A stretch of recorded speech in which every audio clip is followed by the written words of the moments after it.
طريقة السمك البلطي المقلي الكريسبي من بره وطري وحلو من جوه زي ما انتوا شايفين. النهارده طريقة السمك البلطي مع طبق بتنجان كده بالدقة والثوم، وهنعمل جنبه طبق رز صيادية حلو، وسمك فيليه كده كان عندي برضو عملته جنبه.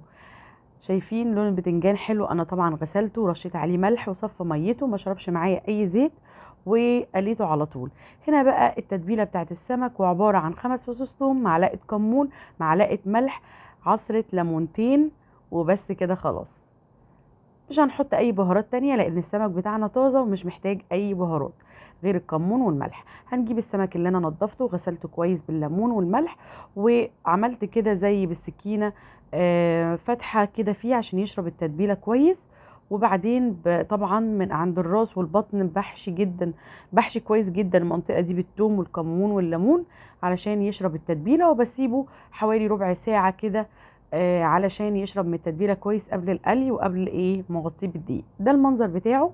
هنجيب بقى طبق كبير عندنا ونحط فيه الدقيق بتاعنا، ونبتدي نغطي بقى السمك بتاعنا من كل حته كده بالدقيق، وننفضه كويس من الدقيق عشان ما يتحرقش على النار، وننزل في طاسه فيها زيت سخن على النار، وهنبتدي نعمل كل السمك بالشكل ده ونغلفه كله بالدقيق ونقليه بنفس الطريقه. انا طبعا عشان السمك يتقلى كويس ممكن تحطيه كله في طاسه كبيره ويكون فيها زيت غزير وتقليه. انا هنا الطاسه كانت عندي، حطيت طاسه صغيره فهقلي سمكه عشان السمك هنا كبير. شايفين المنظر؟ سمك بجد تحفه وطعمه حلو قوي واحلى من المطاعم. وجنبه طبق رز صياديه كده، وطبق السلطه، وطبق البتنجان اللي حطيت عليه نفس دقة السمك بس زودت حبة شطة. وهنا السمك الفيليه معانا عملته.